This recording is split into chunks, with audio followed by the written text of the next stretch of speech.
بسم اللہ الرحمن الرحیم وصلی اللہ علی النبی الامی۔ آج عید الاضحیٰ کا دن ہے۔ ہماری پوری قوم 24 کروڑ کی 24 کروڑ قوم آزاد کشمیر کے رہنے والے ہوں اور LOC کے اس پار اور جہاں جہاں پہ بھی مسلمان آباد ہیں، سب کو سب سے پہلے عید الاضحیٰ کی بہت بہت مبارکباد ہو۔ عید الاضحیٰ بنیادی طور پہ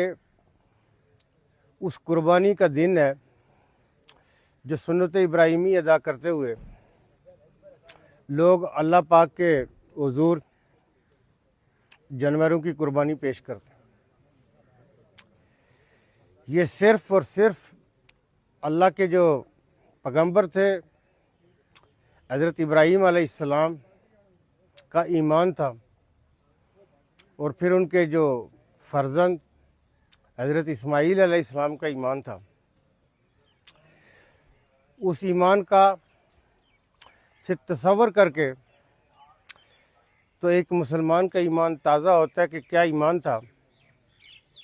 کہ جب اللہ تعالیٰ نے اپنے خلیل سے یہ کہا کہ میری بارگاہ میں اپنے بیٹے کی قربانی کرو، تو ان کے ایمان میں کوئی لغزش نہیں آئی، اور جب اپنے اس ارادے کو، اپنے خواب کو اپنے فرزند کے ساتھ شیئر کیا تو ان کا بھی ایمان تھا کہ انہوں نے کہا کہ آپ فوری طور پہ وہ کیجئے جو آپ کے رب کی منشا ہے، جو ہمارے رب کی منشا ہے۔ عید الاضحیٰ پوری مسلم امہ بناتی ہے۔ یہ دن بنیادی طور پہ جب آپ اس دن میں قربانی کرتے ہیں تو اس میں ایک بات کا ہمیں اللہ تعالیٰ سے دعا کرنی چاہیے کہ ریاکاری کا اس کے اندر کوئی شائبہ نہ آ سکے، ریاکاری نہ آئے۔ اس میں بنیادی طور پہ جو خضوع اور خضوع، کیونکہ اللہ تعالیٰ کہتا ہے کہ اللہ تعالیٰ کو آپ کے جانور کا خون اور گوشت نہیں پہنچتا بلکہ اخلاص پہنچتا ہے، تقویٰ پہنچتا ہے۔ تو اس کو مالوز خاطر رکھتے ہوئے جن لوگوں نے اپنے جانور خود تیار کیے ہوتے ہیں، بڑے پیار و محبت کے ساتھ تیار کرتے ہیں، یا کچھ لوگ اس عید قربان سے پہلے لے کے جانوروں کے ساتھ اپنی محبت کا اظہار کرتے ہیں، تو میں یہ سمجھتا ہوں کہ اس میں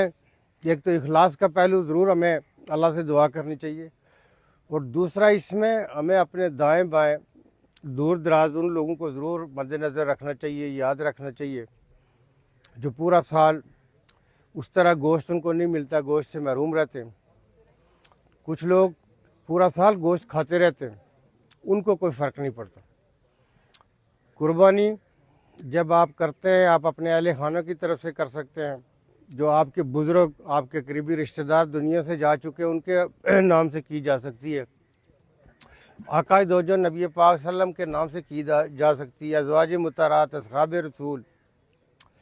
اہل بیت کے حوالے سے قربانی کی جا سکتی ہے، اور خصوصی طور پہ سیدہ فاطمہ رضی اللہ تعالیٰ عنہا کے اگر آپ قربانی کریں، میں اس کی بہت لوگوں کو تلقین اور گزارش کیا کرتا ہوں کہ سیدہ کے نام سے بھی لازمی، جن لوگوں کی گنجائش ہے، جن کی گنجائش نہیں ہے، جو صرف اپنی قربانی کر سکتے ہیں یا اپنے بیوی بچوں کے حوالے سے کر سکتے ہیں، لیکن جس کے بہت سارے لوگ ہمارے صاحب ثروت ہوتے ہیں، صاحب حیثیت ہوتے ہیں، ان کو یہ ضرور یہ یاد رکھنا چاہیے۔